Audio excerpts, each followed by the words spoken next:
Bienvenidos a la ponencia Atención y tratamiento al paciente de edad avanzada con enfermedad oncológica, enmarcada dentro del 19º Congreso Iberoamericano de Pacientes con Cáncer organizado por CEPAC. En esta ocasión contamos con la presencia de la doctora Miriam Rodríguez Couso, médico especialista del Servicio de Geriatría del Hospital Universitario Fundación Jiménez Díaz de Madrid, que será la encargada de ofrecernos esta sesión. Muchas gracias. Buenos días. Bueno, buenos días, pues, aguerridos compañeros que estáis aquí escuchando a estas horas y con este día, con este otoñal, espero que es agradable caminar por Madrid. Bueno, yo soy Miriam, una geriatra de la Concha y es un privilegio estar aquí. No sé si va a venir más gente o no, pero no importa.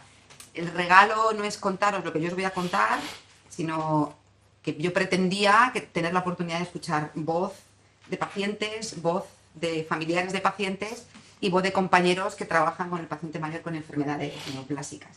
Entonces, hay que traer un soporte de diapositivas, hay teorías, hay cosas sobre las que voy a tratar de hablaros, pero que como estamos en familia, pues que me interrumpáis cuando queráis y que esto de lo que se trata es de que todos nos enriquezcamos, que haya un intercambio de información y de opiniones, ¿vale? O sea que en cualquier momento, pues me paráis y comentamos lo que... O esto no nos interesa a Miriam, pasamos a otra cosa, ¿vale? O sea que esto es así. Hay que hacer una hoja de ruta, pero vamos, no os asustéis, que no voy a seguir ni todo eso, ni de una manera absolutamente tan estricta. Lo que pasa es que yo a la hora de montar las charlas, pues siempre trato de seguir un hilo de pensamiento, sobre todo pensando en quién van dirigidas, ¿no? Y cuando esto teóricamente sobre todo va dirigido a pacientes y a familiares de personas con mayores con cáncer, pues lo primero que tenemos que hacer es contextualizar, ¿no? Es saber en qué escenario nos estamos moviendo. El escenario en el que nos movemos es un escenario que los geriatras no podemos controlar y que vosotros seguro que ya conocéis, es el envejecimiento mundial, ¿no? Esto es una obviedad, lo que os estoy contando, son el principio de todas las charlas de los geriatras, sean de oncogeriatría o no, pero es que la sociedad está envejeciendo, la mundial, pero también la española. Como veis ahí en la columna del medio, el grupo de pacientes que más va a crecer en España en los próximos años es el de los pacientes de 80 o más años. Y esto, como veis en el dibujo de la derecha del todo, lo que nos viene es un verdadero tsunami. Y tenemos que abordarlo, tenemos que afrontarlo y tenemos que cambiar la manera de hacer las cosas con el paciente mayor, ¿vale? Pues este es el escenario que tenemos con respecto al envejecimiento global, ¿vale? Pero este es el escenario que se nos viene con respecto al cáncer. Y es que si se estima que para el 2040, que está ahí mismo, la incidencia de cáncer va a aumentar en torno a un 50%, si acotáis esta búsqueda, esto es una búsqueda de una página oficial francesa de estadísticas de neoplasias, si la acotáis a pacientes de 70 o más años, fijaros hasta dónde sube. Esto es una auténtica barbaridad. Va a haber un aumento de 84% de personas mayores de 70 años. Y que los mayores de 70, como estábamos diciendo, ya no son los mayores de 70 de antes, ¿vale? Pues esto hay que saber afrontarlo. Pero luego hay otro concepto muy interesante, que una cosa es lo que vayamos a ser de mayores y cuántos cánceres vamos a tener, pero otro tema muy interesante que a veces la gente no comprende cuando hablamos los geriatras es que no es lo mismo la expectativa de vida al nacer que la expectativa de vida, por ejemplo, con una edad concreta, en este caso a los 65 años, por ejemplo. Porque cuando yo oigo muchas veces esto de, pues si el paciente tiene 85 años, pues ¿qué quiere? Si ya ha alcanzado su expectativa de vida. Por Dios, es que este no es el concepto. Una cosa es la expectativa de vida al nacer y otra cosa es la expectativa de vida a los 65. Y a los 65 años, en el último siglo, se ha llegado a que las mujeres pueden vivir una media de casi 24 años más y los varones 19 años más. A los 65, ¿vale? Estos son cifras que se estiman así como muy groseras, pero que se hacen una idea de todos los años de vida con los que tenemos que trabajar teóricos para tomar decisiones con nuestros pacientes, seamos lo que seamos, ¿no? Y luego, sin embargo, hay un sorpaso en esta brecha de género tan importante que veis, que las mujeres parece que estamos muy a favor, porque a los 65 probablemente vamos a vivir mucho más que los hombres, pero el otro concepto que viene ahí, que es el de años de vida libres de discapacidad, ahí es otro cantar. Y ahí lo que sucede es que las mujeres salimos un poquito perdiendo. Luego hay muchas cosas que hacer, porque a los 65 años las mujeres vamos a vivir una media de 10,3 años más libres de discapacidad, que es lo que los geriatras queremos evitar a toda costa, ¿vale? Mientras que los varones 10,7, ¿vale? No es una gran diferencia, pero como veis ahí hay un cambio sustancial. Luego hay dos cosas muy importantes, vivir más, pero vivir mejor. Y son dos retos distintos y complementarios. ¿Y qué pasa con esto? Que esto exige que cambiemos la manera de hacer las cosas. No hay otro remedio, ¿vale? Los sistemas sanitarios, no el nuestro en España, sino todos los sistemas sanitarios a nivel mundial, cada uno con los recursos de los que disponga, tiene que cambiar la manera de hacer las cosas, ¿vale? No hay otra forma de abordarlo. La población adulta es una población muy compleja.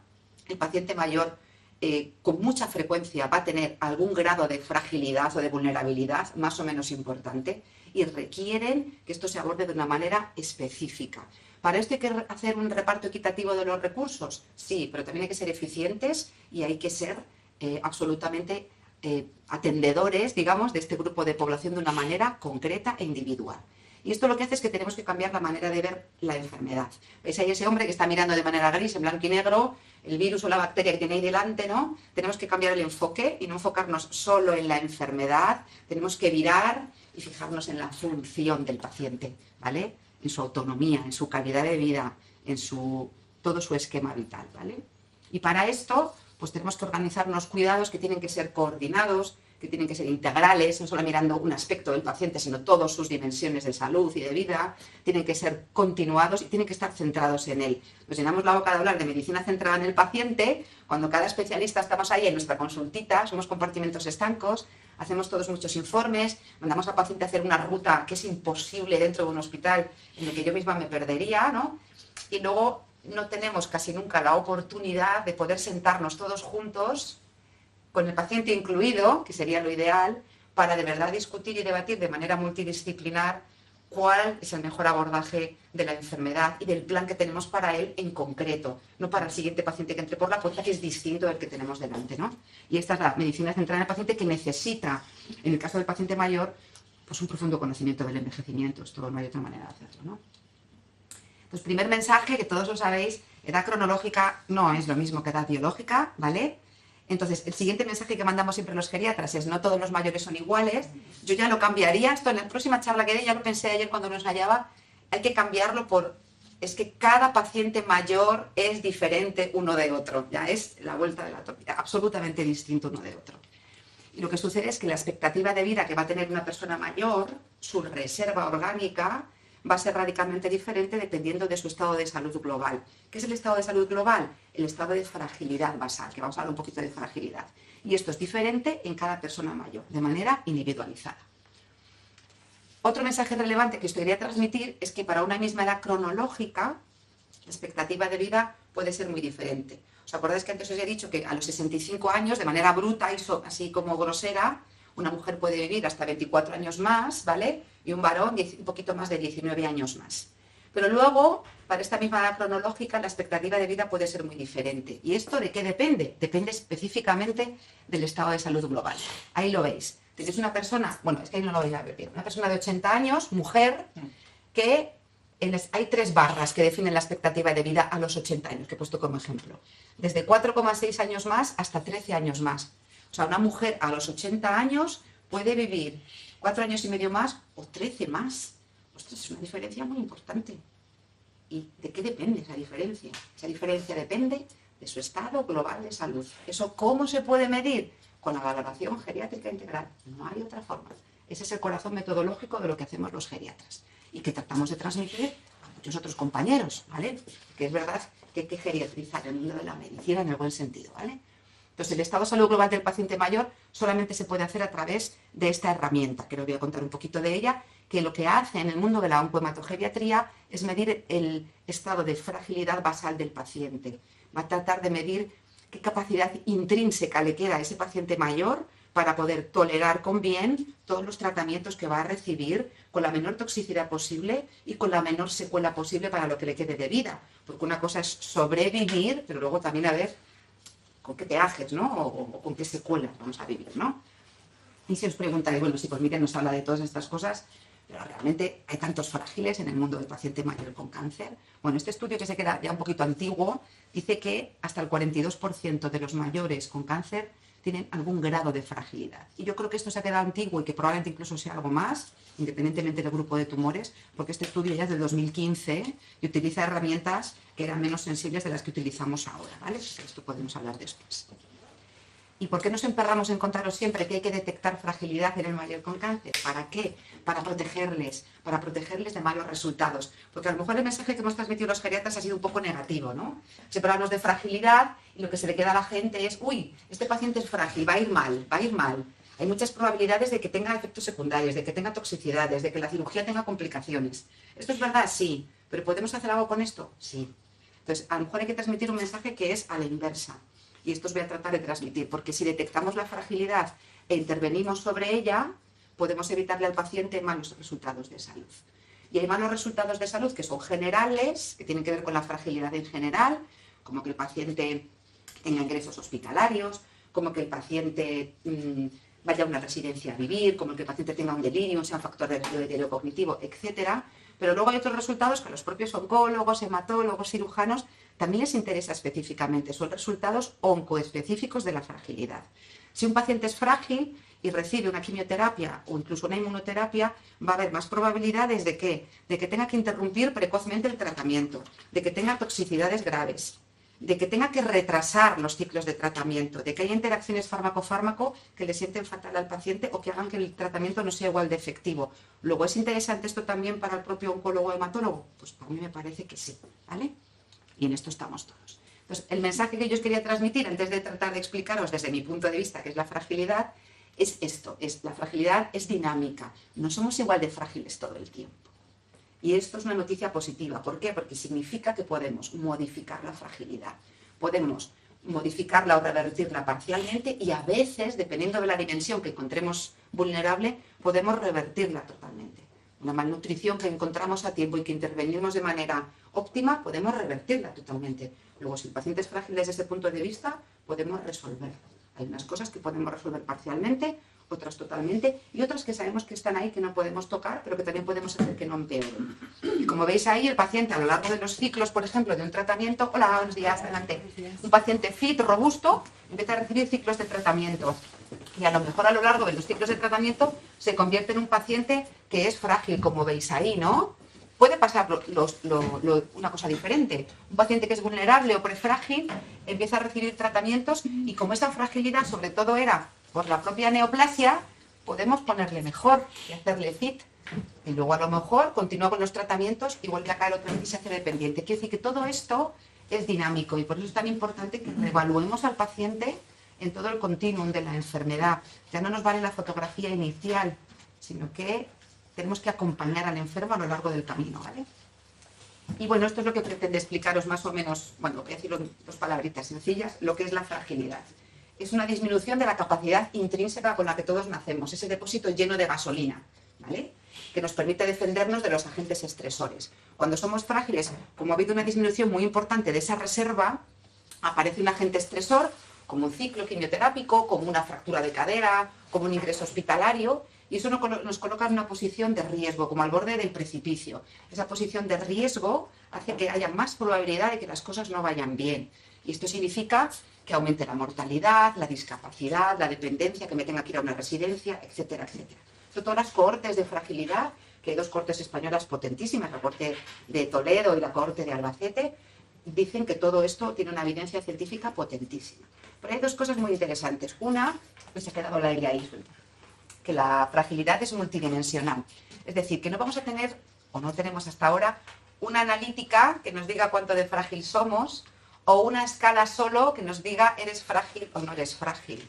Sino que esto no solamente es sí, no, sino cuánto soy de frágil y cómo puedo cambiarlo. Es que es un concepto, por eso, más complejo de lo que parece. Por eso no existe el santo grial, como nos piden otros especialistas. Tú dime si es frágil o no y luego yo ya adapto ya, pero esto es cuánto de frágil es y qué puedo hacer con esta fragilidad. Es una escala de grises, ¿no? Digamos, y en el gris, que es los geriatras donde nos movemos, en estos rangos a veces de incertidumbre, pues es tan complejo tomar decisiones con estos pacientes, ¿no? Y luego lo que os decía, que es dinámica, y como es dinámica, pues la podemos modificar e incluso a veces resolver del todo, ¿vale? Y esto a mí me parece que es lo más interesante de todo. Entonces hay toda una gama de fragilidad, que la veis ahí. Esto solamente es para que veáis visualmente, esto lo pongo mucho para gente pues, que no es geriatra. ¿Veis? Depósito lleno, depósito lleno, todo, como esto es táctil, es súper moderno. Todo verde, y según vamos avanzando en el continuum funcional de la edad adulta, ¿vale?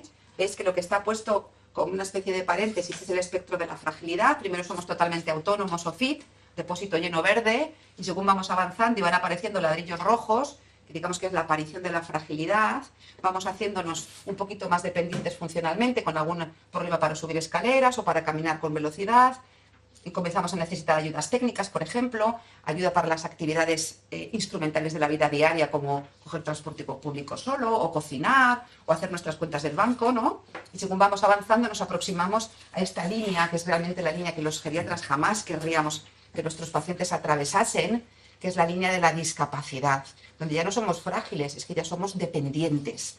Y la dependencia es lo más próximo a la muerte. Nosotros querríamos que cuando nos toque morirnos, no haya ninguna distancia entre el inicio de la dependencia y el fallecer, sino que el día antes de que nos toque morirnos, estemos haciendo nuestra vida de la manera más autónoma y más independiente posible.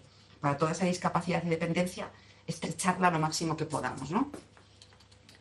Y aquí, como veis, no es lo mismo que tengas una enfermedad siendo una persona robusta que tener una enfermedad siendo una persona frágil. Si eres una persona robusta, y lo pongo en verde así como que es buen camino libre, ¿no? Pues partes de esta situación. Tienes una enfermedad aguda, por ejemplo, una infección de orina seria, una sepsis urinaria, ¿vale? Esto provoca que te ingresen en el hospital, que tengas una caída de tu funcionalidad, pero con una intervención adecuada, médica, enfermería, de cuidados, etcétera, etcétera. El paciente regresa a la situación previa y sale del hospital sin ningún tipo de problema. Si esta mismísima enfermedad, este mismo germen que provoca la infección, con la misma alteración analítica, todo exactamente igual, acontece en una persona que es frágil, que la veis ahí, el paciente, aunque aquí no se refleja en el dibujo, la realidad es que el paciente sufre una muesca mayor en su funcionalidad. Y el problema es que al tener una muesca mayor en su funcionalidad, atraviesa este umbral entre lo blanco y el área sombreada en gris y se hace dependiente. Y a veces lo que sucede es que aunque la fragilidad sí que sea modificable, cuando partimos de aquí no conseguimos que el paciente salga del hospital exactamente igual que entró. Y a veces luego se consigue mejorar después, pero otras veces no. Por eso es tan importante intervenir desde aquí, no cuando ya estamos con la muesca tan grave. Esto es lo mismo, para que lo veáis, ¿ves? Según un paciente se va manejando mejor o peor ante un agente estresor, la muesca va siendo superior en cuanto a profundidad y no siempre el paciente consigue regresar a la situación previa. Y luego pues hay un tipo muy listo, que los geriatras nos gustan mucho, que se llama Guede, que es hematólogo y geriatra. Entonces tiene una perspectiva pues como muy global, obviamente, ¿no? Y ya se atrevió hace un par de años a describir componentes de la fragilidad. A mí esta diapositiva cada vez me gusta más, me ayuda cada vez más a entender muchas cosas de las que podemos hacer con los pacientes mayores. Porque hay una fragilidad de base, que es la fragilidad de color amarillo claro, que es la que probablemente todavía no podemos evitar, que es el envejecimiento biológico, ¿vale? El que tiene que ver con el inflamaging, la inmunosenescencia, etc. Pero luego hay otros tres colores. El color amarillo más oscuro es el que tiene que ver con la mochila que traemos en la vida de enfermedades previas y de polifarmacia, de todas las drogas y fármacos que tenemos que tomar. Luego hay un color granate que veis por encima, que es la fragilidad que nos proporciona la propia neoplasia. A veces somos frágiles por el tumor que tenemos. Luego, si tratamos bien el tumor y ajustamos el tratamiento, va a mejorar esa fragilidad que nos quita el apetito, que nos quita músculo, que nos hace caernos o que nos provoca dolor, ¿no? Y luego está la propia fragilidad que puede a veces darnos el tratamiento para el tumor. Esas son las toxicidades, pero también podemos intervenir con eso y podemos ajustar los fármacos, podemos tratar los efectos secundarios y que el paciente esa fragilidad también la mejore o desaparezca. Luego parece que la cosa se va complicando, pero para mí esto es un mundo de oportunidades, tal cual. Os voy a poner un par de ejemplos sencillísimos. Fragilidad por patologías previas, solo un ejemplo, que es el color amarillo más oscuro. Lo que decimos entonces de la mochila de la vida que traemos de enfermedades. ¿Por qué el paciente puede ser frágil por esto? Pues un ejemplo, es un diabético tipo 2 y sabéis que los diabéticos tipo 2 a veces a lo largo de la enfermedad pueden tener una cosa que se llama neuropatía periférica, que eso es que se les produce una especie como de sensación de hormigueo, de que tienen dormidos los pies y la parte inferior de las piernas. Le llaman enguante o en calcetín, es como si tuvieras un calcetín puesto con menor sensibilidad. ¿Qué sucede? Que cuando van andando pues no mandan las mismas señales al cerebro de dónde está colocado su cuerpo. Esto significa que tienen un andar más inestable, que es eso de la alteración de la propiocepción, y por lo tanto tienen más riesgo de caerse. Luego, por la enfermedad que trae el paciente en su vida, este paciente diabético, si tiene cualquier tipo de tumor, tengo que tener cuidado con el tratamiento que le vaya a poner, quimioterápico, etcétera, etcétera, porque si el tratamiento que yo le pongo va a tener mucha afectación de las terminaciones nerviosas y mi paciente ya viene con esta alteración y tiene mucho riesgo de caerse, puedo provocarle un empeoramiento. Luego hay que tener, por eso es tan importante que hablemos entre nosotros, para saber un poquito qué grados de fragilidad le podemos evitar al paciente. Fragilidad por el propio tumor. Pues cualquier tumor que provoca pérdida de apetito, se os ocurren muchos, ¿vale? Yo ahora que veo muchos pulmones, pues por ejemplo un paciente con un cáncer de pulmón que pierde el apetito de manera horrorosa, a veces es el primer síntoma, no tiene ningún síntoma respiratorio, pierden mucho peso. Como pierden mucho peso, tienen malnutrición. Y como tienen malnutrición, se quedan sin músculo. Tienen sarcopenia, que es la enfermedad de debilidad muscular, y también, por lo tanto, tienen más riesgo de infecciones y de caerse, ¿vale? Y el último ejemplo que os traigo, por ejemplo, es la fragilidad por el propio tratamiento para el tumor.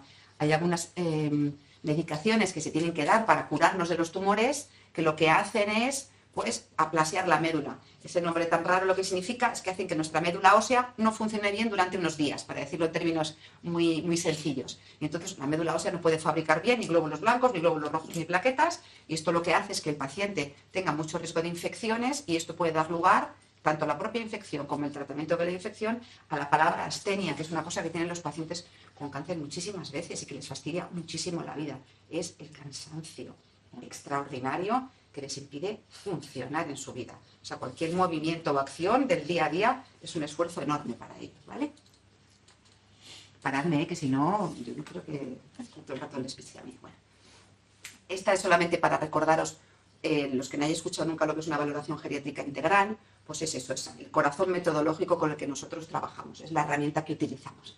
Vosotros hacéis más la entrevista, a lo mejor los psicólogos, nuestra herramienta Princeps es esto.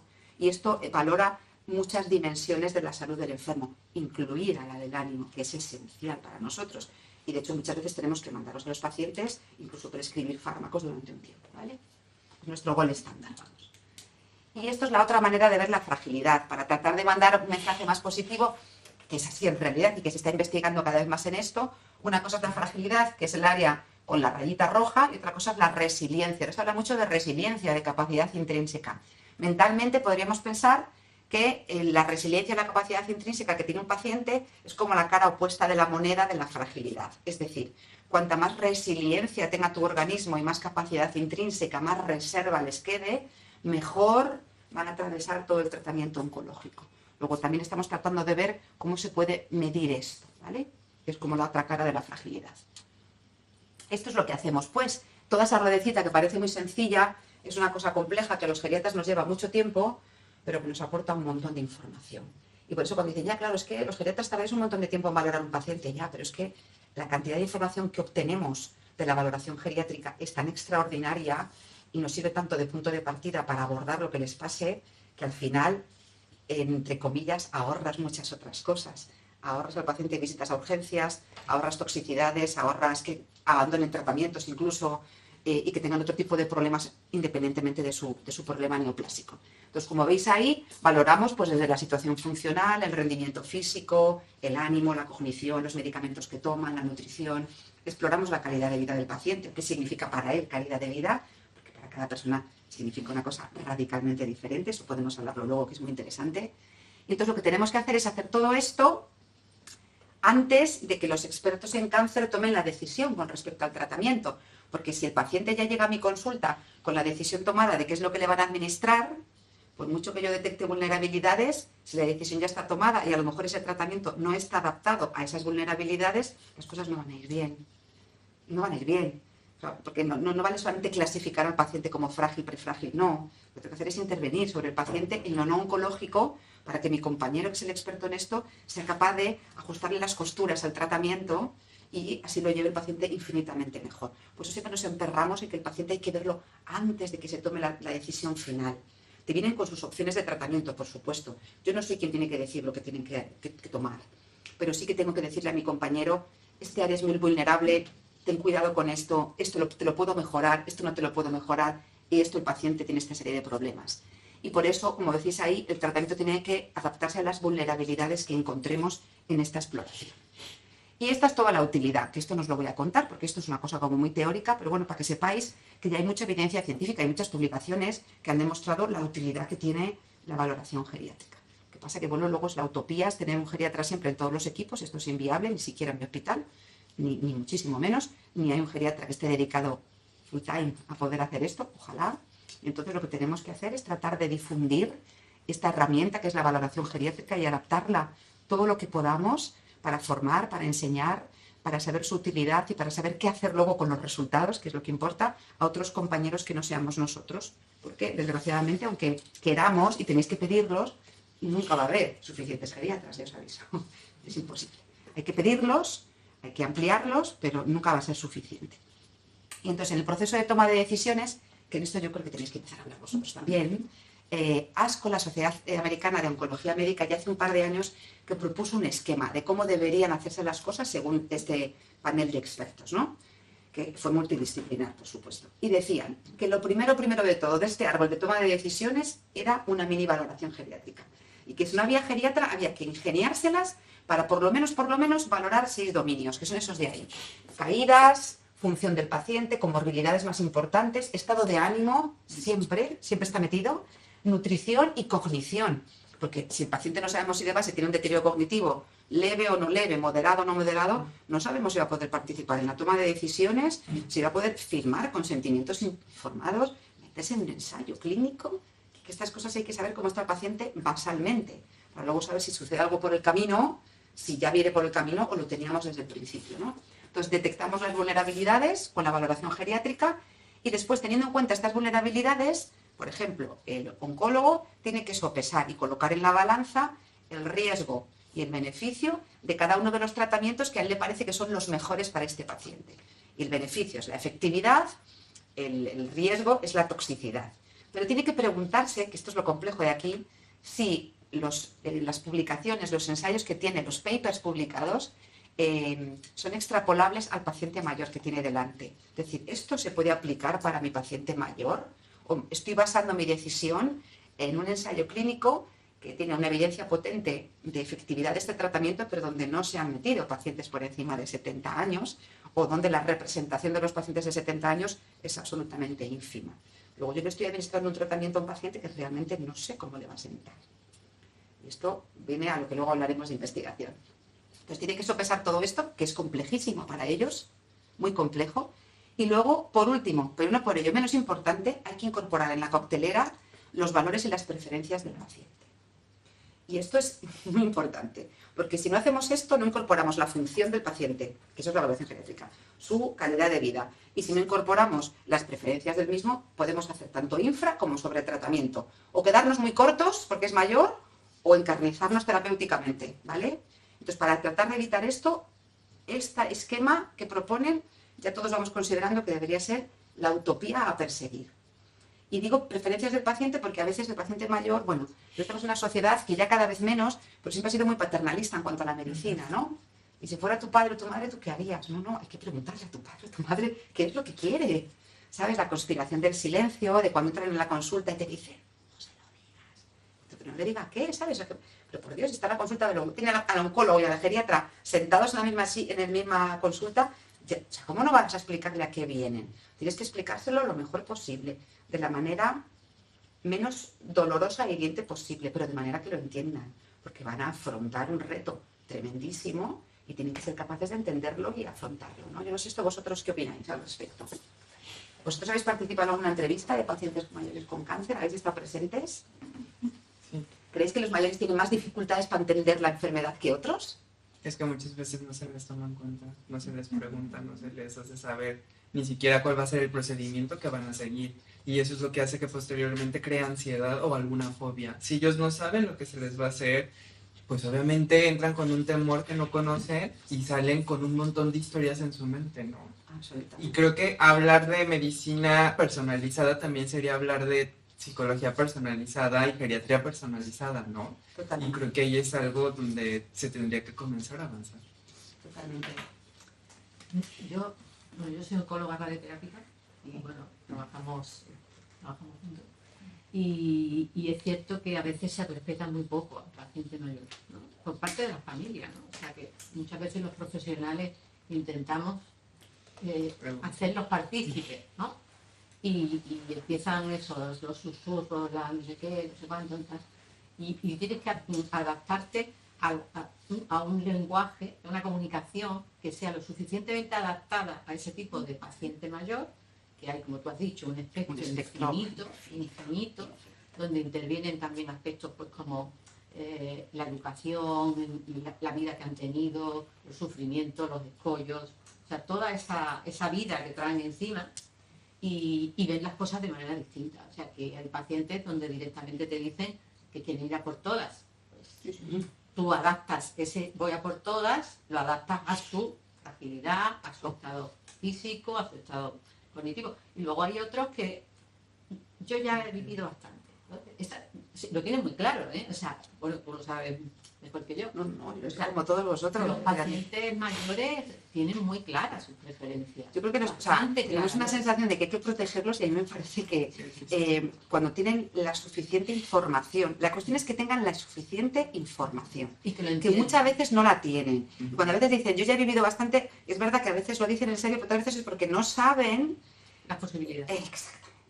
No saben que hay oportunidades de tratamiento que antes no existían, no saben que la palabra cáncer ahora no es igual a muerte, no saben que los tratamientos no son los de antes, no saben que a veces el no tratar puede darles más sufrimiento que tratar, porque a veces si tratamos, es verdad que podemos aliviar síntomas que tengan que ver con la neoplasia y pueden tener mejor calidad de vida incluso, ¿sabes? O sea, que todo esto yo creo que también es verdad que trabajamos con unos tiempos en la sanidad pues, muy complicados, porque en una primera consulta a veces explicar la enfermedad, explorar al paciente y luego explorar sus preferencias, a veces es mucha información para ellos, es decir, que primera consulta es muy potente y aunque te tienes una hora y pico con ellos, a veces no son capaces de procesar o no tienes tú todavía suficiente grado de empatía, ¿no? La primera vez que los ves como para que tomen determinadas decisiones, pero a mí me sigue sorprendiendo todos los días, pacientes desde 70 a 90 o más, porque no... que si se lo explicas bien, tienen una capacidad de tomar decisiones bastante meridiana, ¿sabes? Sí. Y que a veces efectivamente te lo explicas, pues perfecto, vamos a empezar, y si veo que esto no lo tolero, yo te voy a decir que pares. Siempre les decimos, siempre se puede parar, ¿no? Que esto no es... Y siempre les preguntamos, Alicia y yo que trabajo con una oncóloga médica, cuáles son sus líneas rojas, esa línea roja que no quieren atravesar, que se la vayan pensando, ¿no? Pues yo no quiero que me tengas todas las semanas en el hospital, búscame otra opción, porque vivo a 100 kilómetros del hospital y no quiero ir todas las semanas, pero que me quede de ida al hospital a pincharme, lo que sea. O mira, yo es que cuido a mi mujer y tiene una demencia, entonces es que necesito que me busques una opción, si es posible, aunque sea menos efectiva, que sea oral, por ejemplo. Me invento cosas, pero un poco para que veáis, ¿no? O por ejemplo, hay pacientes, lo que ya nos pasó, una paciente con ansiedad de laringe y una demencia, que me la mandaron el comité de tumores de cabeza y cuello, que yo no hago cabeza y cuello, porque tenía muchísimas dudas si se podían tratar de alguna manera o no tratar de ninguna manera. Una señora pues con una demencia que no estaba afiliada por nadie desde la pandemia, bastante joven, con bastante buen chasis que decimos nosotros, o sea, no tenía ninguna otra enfermedad y que, bueno, pues tenía de laringe y la opción curativa, había sido decidida que podía ser una cirugía, la señora que le iban a dejar sin hablar y con una demencia que no sabíamos de qué grado, cómo se iba a comunicar, una señora con demencia, que no es una señora que no tenía ningún deterioro cognitivo y que iba a poder aprender a utilizar, ¿vale? y hacer foniatría para luego poder comunicarse. Entonces, mandaron hasta la consulta, que fue complicadísimo, una señora además que no tenía conciencia de enfermedad, con un soporte familiar extraordinario, con un marido médico, de hecho, jubilado, muy mayores. El marido muy mayor, que se llama más joven. Y luego al final pues nos dimos cuenta de que la otra opción que no habían considerado tanto en el comité de tumores, que era la radioterapia, claro. Pues iba a ser la mejor opción para la paciente, y hablamos con los oncorradioterápicos, y le iban a hacer una mascarilla, corrígeme si me equivoco, que yo entiendo de esto, cuando iban a recortar, como si fuera una mascarilla estética, iban a recortar los ojitos y tal, para que la paciente no se agobiase tanto, y yo le prescribí un neuroléptico, un tranquilizante especial para que se tomase una hora antes de que tuviera que ir a las sesiones de radio para que pudiese estar quietecita, no se agobiase, no se angustiase, ¿no? Un poco esto. Y pues ese va a ser el plan, a ver cómo va. Ya os contaré si puedo ver cómo es el plan. Pero para que veáis que es que la opción mejor de este tumor no era la mejor opción para esta señora, porque esta señora de ninguna manera le hubiéramos dado ninguna calidad de vida con una demencia que era ya moderada como poco, con mucho recorrido vital, porque no tenía ninguna otra enfermedad, y que no la podías dejar sin voz, porque su cerebro estaba enfermo y no iba a aprender a comunicarse. Imaginaros qué vida le íbamos a dejar a esta señora. Lo hubiéramos curado del cáncer de laringe. ¿Pero a qué precio, no? Os digo que todas estas cosas pues parecen así como muy sencillitas, pero luego tienen su chicha. Entonces, por eso no es la valoración geriátrica lo que hace potencialmente cambiar los resultados de los pacientes, es lo que hacemos con los resultados. Por eso los geriatras decimos que no somos pasadores de escalas, no, las escalas son herramientas que tenemos, entrevistas, cuestionarios, de rendimiento físico, lo que sea, pero luego lo que hay que hacer es interpretar esos resultados y hacer un plan individualizado para todo lo que encontremos, ¿no? Y luego las formas de organizarlo, bueno, eso sería para otra charla, porque cada contexto y con los recursos de los que disponga cada centro y cada país incluso, pues tienes que ser creativo. Yo ya estoy en un punto en el que, como soy una enamorada de esta de la oncogeriatría, o sea, yo cuando me decís, no, es que no tengo geriatra, tienes que empezar por algo. Empieza por algo. Si a ti esto te gusta y si tú quieres ofrecer una mejor atención a tu paciente mayor, empieza por algo. Búscate aliados. Búscate una enfermera en la consulta que te pueda hacer un cribado. Ya con un cribado sabes cuál paciente es potencialmente frágil y cuál no, aunque no puedas hacer más cosas. Si tienes un aliado que es un dietista, búscate un dietista que te haga intervención nutricional. Si tienes un psicólogo, tira por el psicólogo. Hay una hematóloga amiga mía en el Valdecilla que no tiene geriatra y que tiene de la psicóloga y de la farmacéutica hospitalaria todo lo que puede y más. Entonces, cada uno hay que buscarse maneras creativas de hacer las cosas. Esto de no tengo recursos, no puedo, pues no. Habrá que apañárselas. Y luego tú vas pidiendo, porque cuando tú tienes datos, luego tú puedes ir a tu gerente y decirle, mira, tengo, me lo invento, hay un 60% de mis pacientes mayores con este tipo de tumores que yo veo, que les hago esta escala de cribado y sale positiva, o sea que pueden ser potencialmente frágiles. Esto significa que yo no estoy haciendo las cosas bien en mi consulta. Luego tienes que darme una enfermera, tienes que darme un día a la semana un geriatra si hay en el hospital o lo que sea. La manera de hacer las cosas también a veces es empezar, una vez que arrancas, pues pedir ayuda y presentar datos, ¿no? Y esto no lo decimos los geriatras, sino que lo dicen las principales líneas científicas. Incluso ya no dicen 70 años, han bajado el umbral a 65, que eso es complejísimo, porque ya 70 es inabordable. ¿Y por qué han bajado a 65? Sobre todo por los trasplantes de médula ósea. Porque ahora ya se trasplanta a gente con enfermedades hematológicas por encima de los 65 años, ¿vale? Lo que pasa es que hay que seleccionar tanto al paciente, que la única manera de seleccionarlo bien para saber si va a ir bien o no es hacerle una valoración geriátrica. Y de hecho mi compañera que lleva el oncohemato en mi hospital, Anabel Hormigo, la llaman con pacientes de 67, 68, 70 años, cuando les parece que podría hacerse un trasplante de médula ósea, y entonces la llaman para intentar pedir ayuda en el proceso de la toma de decisiones, ¿vale? Pero lo que te dicen ahí es que no solamente hace falta la valoración, sino lo mismo, plan al lado. Detecto esto y hago este plan de tratamiento, ¿vale? Y esto es lo que hacemos los geriatras. Los geriatras, pero que aquí están metidos un montón de compañeros. Y a veces nosotros consultamos con compañeros y si no hay geriatras, hay otros compañeros que pueden hacer estas cosas si saben detectarlo. Como lo veis ahí, a nivel psicológico, lo veis ahí. Yo he puesto derivación a psicología clínica, lo veis ahí. Prescripción de antidepresivos u otros psicofármacos porque muchas veces me hace falta. La gente que tiene un diagnóstico reciente de un cáncer, pues están con insomnio de conciliación, con despertares precoces, con pensamientos rumiantes todo el tiempo y ciclando pensamientos. Pues hay veces que esto es tan potente que necesitas al principio tratarlo con fármacos, además de mandarlos con vosotros. Y luego encima los psicooncólogos son, bueno, si los geriatras somos aberraris a veces en muchos hospitales para la oncohematogeriatría, los psicooncólogos sois como las estrellas de Hollywood. Es decir, que hay una psicooncóloga y nos dice, no me mandéis, yo no puedo, o sea, no dan abasto. Entonces es muy complicado que alcancen en el tiempo que necesitan visita con vosotros. Eso significa que sois súper valiosos, pero que hay que pedir más todavía, ¿no? A nivel farmacológico, esto es una cosa que hacemos muchísimo los geriatras y que a los oncólogos, los hematólogos, casi siempre agradecen, que eso es una cosa que interaccionamos mucho con vosotros, que es hacer la intervención de fármacos. Es decir, nos vemos todo el listado de medicamentos con el que viene el paciente a la consulta antes de empezar el tratamiento oncoespecífico, antes, y hay una cantidad de fármacos tremendísima. En algunos grupos de tumores más que en otros. Por ejemplo, en el cáncer de pulmón es muy frecuente que los pacientes sean cronológicamente jóvenes, pero que tomen un porrón de fármacos, porque son pacientes con enfermedades cardiovasculares, a veces han tenido otro cáncer previamente, son fumadores, ya me cuesta la mitad de la consulta convencerles que dejen de fumar. Eso ya es la mitad de la consulta, con 70 y pico, con 80, los años que sean. Entonces, lo que intentamos hacer es revisión exhaustiva de fármacos y tratar de adecuar la medicación para ese escenario de su vida que empiezan, que es un escenario distinto. No es el escenario que tenían antes. Ahora van a empezar un tratamiento con quimioinmuno, con una cirugía torácica, con oncorradio, concurrente, etcétera, etcétera, y necesitan que adecúen los tratamientos. Para la tensión, porque les va a bajar la tensión con los tratamientos. Para la diabetes, pues a veces hay que bajar, pero luego si tienen premedicación con corticoides, pues tienes que subirle los antidiabéticos o ponerles insulina. Casi todos llegan con el músculo tiritando. y con medicamentos para el colesterol con dosis altísimas. Pues tienes que quitarles el medicamento del colesterol. Pero ¿cómo van a estar con una torvastatina de 40? Si es que ya no tienen ni fuerza en los músculos para moverse. Durante este escenario de su vida tienes que quitar muchos fármacos o adaptar las dosis. Y esto es una cosa que nosotros, pues es de lo que más hacemos. Intervención nutricional, prescripción de ejercicio, todo lo que veáis. Lo cognitivo, que es lo que habíamos hablado antes, ¿no? Pues evaluación de la capacidad del paciente que tenga para firmar cosas, que le vais a mandar a firmar un montón de cosas, especialistas en cáncer. Y esto es muy importante, ¿no? Estas son las intervenciones que más se hacen. Yo aquí faltaría una, que es la que hacemos los geriatras siempre, siempre, siempre, porque esto es de un estudio, que es la prescripción de ejercicio. Prescripción de ejercicio os diría 100%. 100% a todos, adaptado a como esté, ¿vale? Eso siempre.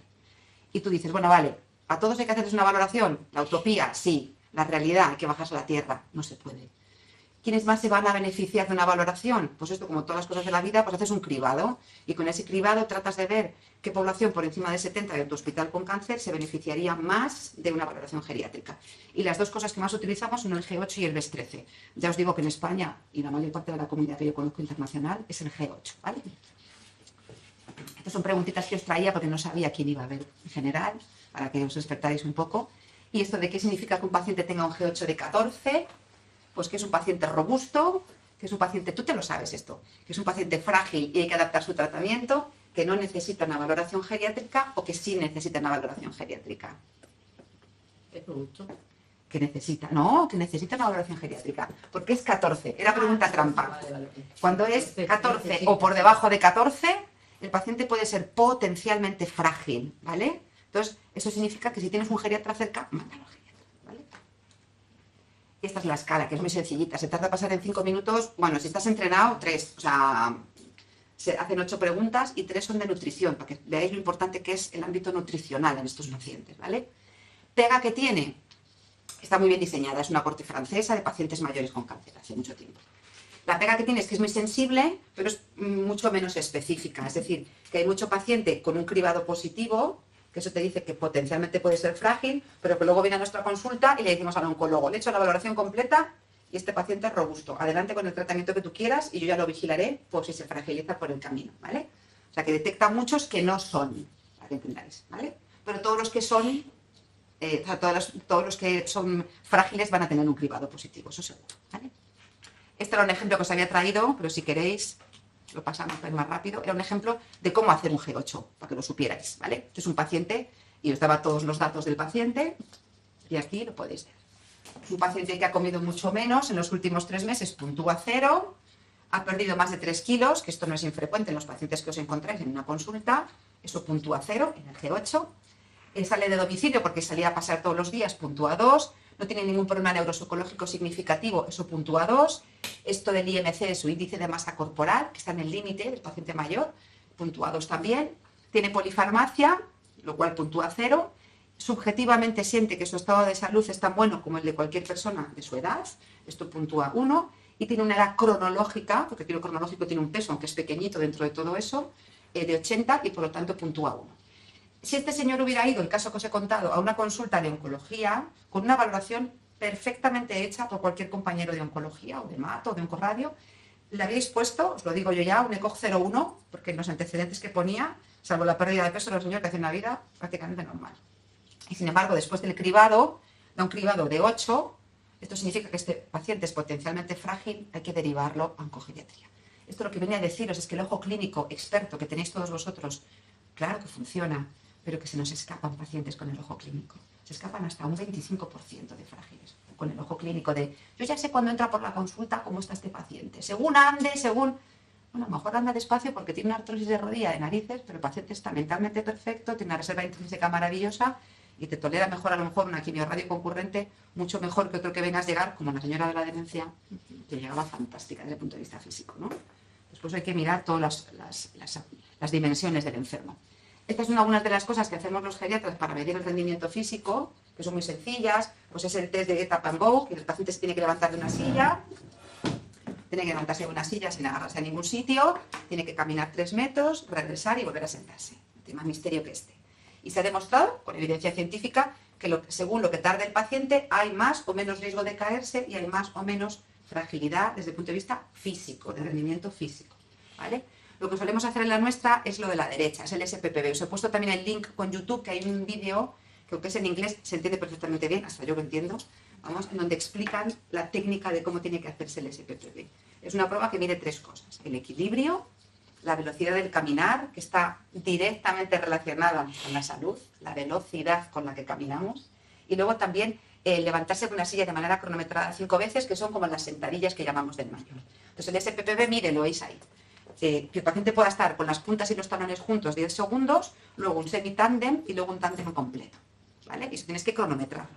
Y según lo que tarde o no tarde, o que pueda o no pueda, se puntúa. Después mides un caminar a 4 metros 2 veces, a mejor de las 2 medidas, y después le mandas levantarse de una silla sin agarrarse a ningún sitio. Le dices que ponga los brazos en cruz, que lo haga una vez, que esto es como el pretest, que le llaman, y luego tiene que hacerlo 5 veces, pero a la mayor velocidad posible. Y tú lo cronometras. Y según lo que puntúe, tienes que prescribir ejercicio. Y esto es lo que he traído aquí. Porque hay 2 programas. El de la derecha es un programa específico para mieloma múltiple, que hasta donde yo sé, ahora mismo, es el único programa de ejercicio específico para una enfermedad oncológica que existe. Ojalá esto, dentro de 2 o 3 años, haya un programa de ejercicio físico adaptado para cada grupo de tumores. No para mayores, os digo, fíjate, sino para cada grupo de tumores. Porque no tiene nada que ver un cáncer de mama, con un cáncer de pulmón, con una próstata, con un mieloma que tiene fracturas patológicas, etcétera, etcétera. No tiene absolutamente nada que ver. Hay tumores que son más consuntivos desde el punto de vista del músculo y hay otros que no lo son, pero que tienen mucho riesgo cardiovascular después, como por ejemplo una mama. Y a las mamas hay que mandarlas a hacer ejercicio no solamente durante el tratamiento, sino toda su vida. Porque las mamas luego, después de los tratamientos que reciben, tienen más riesgo de tener otros cánceres y más riesgo de tener enfermedad cardiovascular. Entonces, por eso es tan importante el ejercicio para siempre, ¿vale? Pero en estos casos, este programa de ejercicios adaptado al mayor, que seguro que lo conocéis, de Bibi Frey, ¿lo suena? Bueno, a ti sí te suena, ¿no? ¿No suena? Bueno, pues esto es un programa de ejercicios, vamos, yo al abuelo se lo he mandado a hacer, o sea, y a toda mi gente, es sencillísimo, ¿vale? Antes había 4 ruedas de ejercicios, ahora ya han ampliado una E por lo que tú decías, porque hay mayores que no que me den 1000 vueltas, me dan 100.000 vueltas de estado físico. Sí.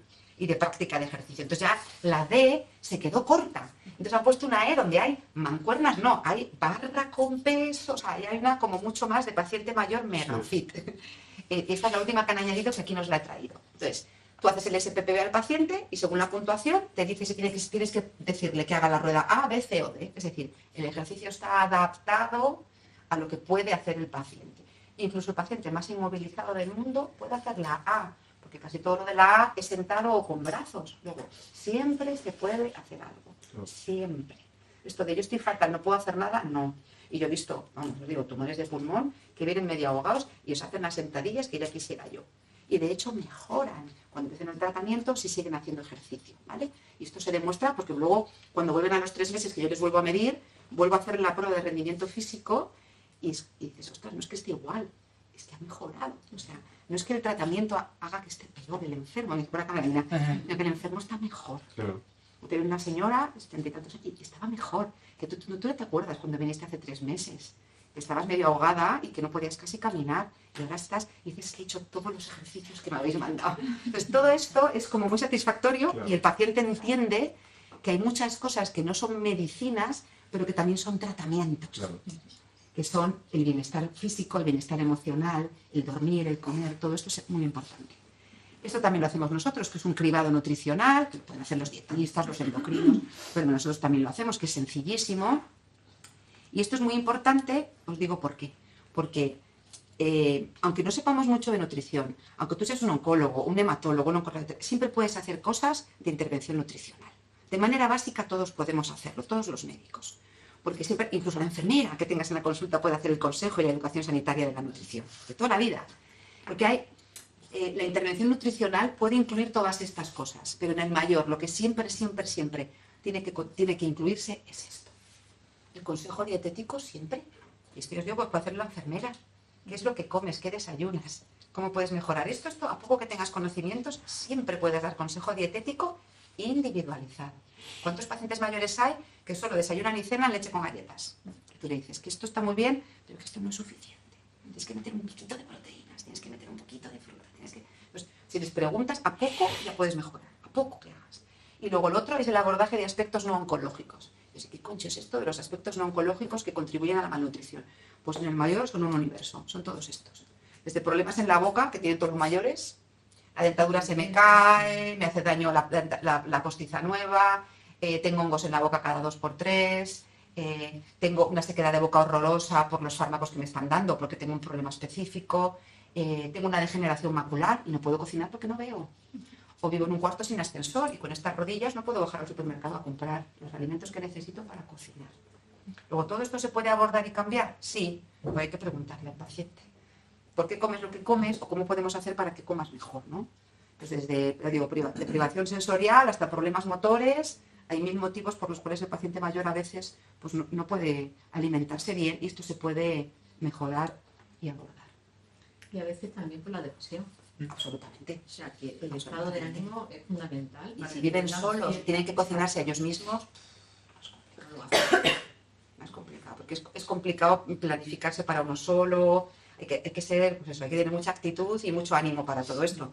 Si encima te encuentras con una enfermedad nueva que te está produciendo más cansancio, más síntomas, pues muy difícil, efectivamente. Pero ves, por eso siempre se pueden hacer cosas. Siempre, siempre. Esto es lo que os contaba antes, no lo voy a repetir. Veis que hay la prevalencia de que los mayores con cáncer tomen 5 o más fármacos, porque la polifarmacia se define por tomar 5 o más de 5, es altísima, hasta un 84%. Y cuando llegan a la primera consulta, antes de empezar el tratamiento para el cáncer, una media de 9,23 fármacos. Antes de que le pongan el este para no vomitar, el este para no sé qué, el este para el estreñimiento. O sea, que vienen tomando una cantidad de fármacos bestial. Y luego, esto que probablemente a vosotros os interesa mucho, en la última semana de vida, un 95% de los pacientes mayores, estos mayores, toman más de 10 fármacos en la última semana. Eso también se puede mejorar, seguro que sí. Pero para eso pues hay que estar pendientes. Estas son maneras que hacemos de prescribir.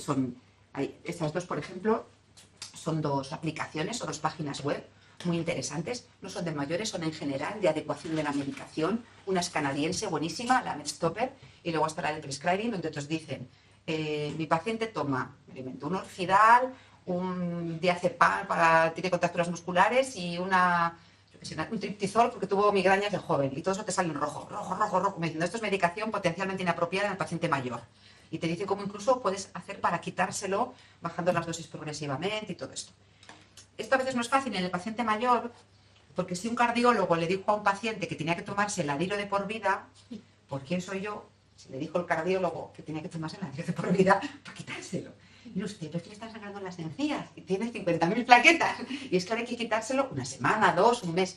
No. A mí esto me dijo mi cardiólogo que esto... Pero bueno, esto requiere que tú le expliques mucho al paciente el porqué de las cosas. Es lo que decíamos antes. Si tú haces partícipe al paciente de la toma de decisiones con respecto a lo que le dices, las probabilidades de que se adhiera son infinitamente mayores. Porque entiende por qué haces lo que haces. Si tú solo haces un informe, lo escribes y le dices al paciente, haga lo que pone aquí, el paciente puede hacerlo o puede no hacerlo, porque no entiende la mitad de las cosas y a lo mejor no confía en lo que tú le estás poniendo ahí, que le quites un montón de fármacos o que les bajes las dosis de cosas que llevan tomando mucho tiempo. Si tú te paras a explicarles el por qué haces lo que haces y cuál es el objetivo de por qué haces lo que haces y que además va a tener un canal de comunicación contigo por si hay cualquier problema, y que además tú se lo vas a contar a su oncólogo para que también el oncólogo sepa por qué lo haces, el oncólogo para hacer referencia en general, el paciente generalmente lo entiende perfectísimamente.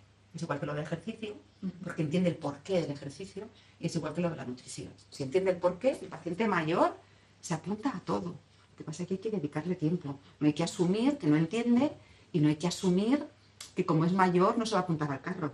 Os aseguro que es todo lo contrario. Son gente con sentido común aplastante. Y de lo que se trata es de esto, ¿no? De evitar la fragmentación de los cuidados. Aquí veis en esta foto de inteligencia artificial, esta es una cedida por un amigo mío, por Javier, mi jefe, que todos los especialistas muy sabios están mirando sus ordenadores, ¿no? Son todos muy listos, están ahí haciendo sus programas de tratamiento, ¿no? Sus investigaciones, sabe Dios, pero el paciente está ahí en medio, está solo, nadie le mira, ni nadie mira al paciente, ni nadie se mira entre sí. Tampoco los compañeros, ¿no? Ahí están mirándose entre sí. Luego esto hay que evitarlo. Y esto solamente se puede evitar haciendo pues, unidades funcionales donde haya la capacidad de verse periódicamente, no digo cada cuánto, cada uno sabe las suyas, y por supuesto también en los comités de tumores. A veces los comités de tumores se quedan cortos para esto. Hay que ir a lo siguiente, que son las unidades funcionales, donde todo el mundo trabaja en equipo de verdad. Y bueno, lo que hace la valoración es efectivamente esto, facilitar la personalización, lo que tú decías, ¿no? Personalizar todas esas intervenciones no oncológicas y ayudar al especialista en cáncer a que ajuste su tratamiento oncológico, a que ajuste la coctelera de lo que va a mezclar, a que ajuste la dosis o a que ajuste cuánto tiempo se lo va a dar. ¿Vale? Y a veces esto se empieza al principio y luego se va modificando, pero tú tratas de que el experto en cáncer le das información para que él pueda adaptar esas cosas. Lo que pasa es que a veces se tiene que adaptar a ojímetro, ¿vale? Porque no hay evidencia científica que apoye que el oncólogo baje un 20%, me invento, la cantidad de quimioterapia que le va a dar al paciente. O hasta ahora, que ahora ya la hay más, no había evidencia a lo mejor científica hasta hace X años, tú lo sabes bien, de si dar 30 sesiones de radioterapia era lo mismo que dar 10. Ahora ya sabemos que la radioterapia hipofraccionada es igual de efectiva o más, ¿verdad? Con mucha menor toxicidad. Y sabes que eso va a curar igual al enfermo con muchísimo menos toxicidad, pero para eso ha habido que generar evidencia, ¿no? Imagino que los primeros que lo hicieron les tacharían un poco de locos. Pues como dando menos veces, ¿no? O menos días esto, me estás diciendo que curas al enfermo, ¿no? La tecnología nos ha posibilitado mucho eso. La capacidad de poder administrar una dosis eficaz para curar los tumores en mucho menos tiempo, porque protegemos muy bien milimétricamente cualquier otro órgano cercano, que eso hace 20 años no se podía hacer. Entonces, por eso digo que es tan importante que esto, o sea, esto desde aquí se transmita a todo el que esté ahí, sea quien sea, pues porque se necesita investigar en el paciente mayor. Y además ya os queda claro que el paciente mayor es el mayoritario que vamos a tratar, es que es el mayoritario, no es el que menos, es el que más. ¿Vale? Y bueno, pues es porque ha habido cambios enormes, ¿no? en las maneras de tratar a los pacientes. Antes, digamos que en general, así de manera muy, muy brusca para los tratamientos sistémicos, todo era quimio, era como más inespecífico, entre comillas, y ahora todo esto, que cada vez se sabe más, hay otros dos caminos que se han abierto. Uno es el de las terapias dirigidas, cuanto más se sabe de los apellidos moleculares del tumor, más mutaciones se encuentran y más tratamiento para esas mutaciones específicas. Luego yo voy a la diana, ¿no? Justa que quiero hacer para bloquear el crecimiento del tumor. Y luego está la inmunoterapia, que ha supuesto un cambio también revolucionario. Y es que tú entrenas a tu propio sistema inmunitario para quitarle el disfraz a las células tumorales y que tu ejército las ataque y las mate, ¿no? Y esto es una cosa extraordinaria. Entonces todo esto ha abierto un mundo de posibilidades y este mundo de posibilidades también son para el paciente mayor, no son solamente para el paciente más joven. Y por eso hay que generar evidencia de estas nuevas terapias, también, que sabemos que son más seguras, que son mejor toleradas, lo sabemos, pero hay que generar evidencia en el mayor, con absoluta seguridad, y saber que esto no va a afectar a ninguno de sus rendimientos. Y para esto todas las agencias del medicamento, tanto la española, la europea como la americana, también la española, han insistido mucho estos años en motivar a toda la gente que hace investigación, a las farmas, etcétera, etcétera, a que metan cada vez más pacientes mayores. No es que metan cada vez más, es que no haya límite de edad, mejor dicho, ¿no? Y yo creo que esto ya se ha conseguido. Pero hay un pero. El pero es que se meten cada vez más, afortunadamente, pacientes por encima de 70 años, pero solo se meten robustos. Y no todos son robustos. Ya os he dicho que por lo menos un 42% van a tener algún grado de fragilidad. Luego también va a haber ahí pacientes que no están representados y que yo tengo que tratar porque se les tiene que ofrecer un tratamiento. Que es que porque tú seas frágil no significa que tengas que recibir un tratamiento, sino que hay que ajustar tu tratamiento. ¿Y cómo lo ajustas? Pues para eso tienes que generar evidencia científica. Que a lo mejor es verdad que tiene que ser un 20% menos de la dosis, o que tiene que ser un fármaco menos, o que tiene que ser 2 ciclos menos. No lo sé, eso lo saben los que lo saben, que son los sabios de esto.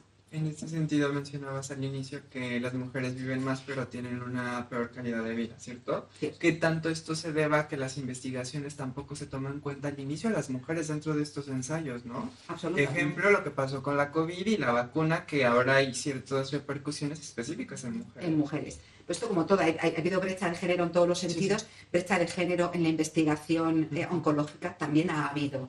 Ahora ya hay menos, pero también ha habido. De hecho, hay grupos de tumores, por ejemplo, donde tradicionalmente siempre se han incluido menos mujeres, como por ejemplo el pulmón. Siempre hay muchas más hombres que mujeres. Ahora ya, desgraciadamente, no tanto, no. Por un lado, desgraciadamente, porque a partir de la edad ahora de mujeres en adelante, como son las mujeres que empezaron a fumar, pues ahora, desgraciadamente, hay un incremento de la incidencia de mujeres con cáncer de pulmón, pero tradicionalmente han estado infrarrepresentadas, por ejemplo, en este grupo de tumores. En otros lo desconozco más, en mama, obviamente, no, esto es obviedad. Pero en otros tipos de tumores no lo sé, pero sí que influye. Y pues ahora se meten más mayores, sí. Ojo, es que se meten mayores todos como Clint Eastwood, entonces que eso no vale. Claro. O sea, ¿tienes que meter mayores fit? Claro que sí. Claro que sí, pero luego hay que hacer estudios que sean específicamente diseñados para pacientes que tengan un poquito de fragilidad, porque esos también se merecen tratamiento y los frágiles del todo también. Otra cosa son los del tipo 4, que esos ya son, tienes que acotar bien para el tratamiento de síntomas. Y esos tú los mandas al tratamiento de síntomas. Pero si van a recibir un tratamiento oncoespecífico con intención de cronificar la enfermedad o con intención de curar, tienes que adaptar los tratamientos. Y esto lo saben los que lo saben. Nada, quedan 3 ya, chicos. Esto es, hay 2 estudios muy, muy importantes que se publicaron hace un par de años, bueno, ya hace 3, el GAIN y el CAP70+, para que veáis que la valoración, aunque estos son estudios que se hicieron en Estados Unidos y con pacientes que tenían diferentes tipos de tumores, con lo cual pues ya sabéis que esto es muy heterogéneo, porque no siempre se puede sacar la misma evidencia, ¿no? Y bueno, y allí en Estados Unidos hay una variabilidad muchísimo mayor que aquí en cuanto a la existencia de geriatras y de cómo funcionan. Hay sitios megatop donde tienen geriatras metidos, como en Houston, en el equipo multidisciplinar tienen geriatras desde hace muchísimos años, Holly Holmes, en el Sloan Kettering Center de Nueva York, etcétera, etcétera. Y hay otros sitios en Estados Unidos donde no tienen geriatras ni se les espera, porque es un país inmenso y las distancias también geográficas son inmensas. Entonces, entrenan enfermeras a hacer mini valoración geriátrica y los resultados se los mandan telemáticamente a un geriatra que trata de diseñar un tratamiento y se lo remite al oncólogo. En algunos sitios lo hacen así, ¿no? ¿Que no es lo ideal? No. Pero bueno, como digo yo, se lo apañan como pueden. Entonces, en este estudio, no la valoración, sino el plan de tratamiento guiado por la valoración geriátrica. Esto es lo que voy a hacer con tu nutrición, esto es lo que voy a hacer con tus fármacos, esto con tu ejercicio, esto con tu cognición, etcétera, etcétera. Demostraron bajar un 10% los efectos tóxicos de la quimioterapia. Que eso es mucho. Eso que ponía ahí de NNT 4.8 es que solamente hicieron falta hacer 4,8 valoraciones geriátricas para evitarle a un paciente una toxicidad grave por quimioterapia. ¿Cuántos fármacos no quisieran tener ese NNT? Es decir, ¿que esto vale? Sí, vale. Otra cosa es cómo lo podamos implementar. Esto fue en general para quimio y este, que fue un poquito después, que fue de Supriya Mohaj, que es una super pope que trabaja en Rochester, que es una chica joven además, hicieron un estudio similar, ¿vale? Otro ensayo clínico, y aquí lo que llegaron a la conclusión es que esas intervenciones redujeron los efectos tóxicos graves en más de un 20%, y todavía mejor, 1 de cada 5 pacientes, ¿vale? Y esto con similar supervivencia, con menos número de caídas, habían bajado el número de fármacos que tomaban los pacientes, luego sí que parece que es útil, ¿vale? Eso es lo que veis ahí. Y bueno, si tiene valor lo que ofrecen los nuevos tratamientos, pues es que también tenemos que medir resultados que lo que le importa al paciente, ¿no? Siempre los ensayos clínicos en onco que miden supervivencia global, supervivencia libre de enfermedad, ¿no? Estos términos que al paciente mayor le pueden resultar más o menos interesantes a veces y otras veces no tanto. Porque a lo mejor que a un paciente de 85 años le digas que va a vivir 4 meses más no le resulta tan extraordinariamente interesante, puede ser que sí, pero a lo mejor no le resulta tan extraordinariamente interesante como el hecho de que el tratamiento que le pongas no le obligue a dejar de caminar, que le produzca una neuropatía horrorosa y se tenga que pasar esos 4 meses más de vida en una silla de ruedas, o que se le vaya a la cabeza, o que le tengan que meter en una residencia. O sea, hay muchas cosas que tienes que explorar con el enfermo. Y todas estas cosas no se miden. No se mide la funcionalidad de los pacientes. Y esto es lo que hay que medir, ¿vale? No solamente para saber qué tratamiento y cómo tengo que ajustarlo, sino para saber que ese tratamiento que yo estoy poniendo es efectivo en esos términos. Es decir, me da menos toxicidad y además, según atravieso la enfermedad, yo me mantengo autónomo físicamente, me mantengo bien mentalmente y puedo hacer mi vida con una calidad de vida razonable. Y esto no es igual en el mayor que en el joven. Y la capacidad de recuperación no es igual en el mayor que en el joven y mucho menos en el mayor que tiene algún grado de fragilidad, donde no siempre, por mucho que haga, puedo regresar a la situación previa, con lo cual tengo que prevenir que eso pase, ¿vale? Entonces hay que medir en los ensayos clínicos también cosas que le importan al paciente. Por eso me encantaría que hay pacientes que me dijeran, a mí me importa que miráis esto, que miráis mi velocidad del caminar cuando acabo el tratamiento de quimio, yo qué sé, que miráis mi nutrición, que miráis cómo está con un minimental mi cabeza, cómo está mi ánimo, cómo duermo, porque hay muchos tratamientos que también producen insomnio, sí. Un montón de cosas, ¿no? Y esto ya para finalizar, bueno, pues esto es que siempre lo pongo, pues es que nos hacen falta los políticos. Yo no entiendo de esto, pero o sea, esto es la primera diapositiva que se termina la última lo mismo, ¿no? Pues es que hay que cambiar los sistemas sanitarios, pues es que quien nos cambian son pues, nuestros gobernantes, ¿no? Que son la gente que espero, o que la utopía nos dice que distribuyen los impuestos que pagamos todos con gusto para tratar de que se repartan y que se distribuyan en la educación, en la sanidad, en todas aquellas historias, en nuestras calles, en nuestras bibliotecas, y que tratan de diseñar planes sanitarios que realmente respondan a las necesidades de la población. Esto es una necesidad, luego la gente que sabe de estas cosas debería plantearse, consultar con los expertos y debería plantearse empezar a hacer las cosas de otra manera. No se pueden hacer las cosas en el mayor igual que en el adulto más joven. Esto lo tengo claro y diáfano. En Francia, que para algunas cosas no sé, pero para otras son muy listos, pues tienen un plan gubernamental, ¿vale? Hace muchos años ya. Es un plan piloto, le tienen centros de referencia de oncogeriatría distribuidos.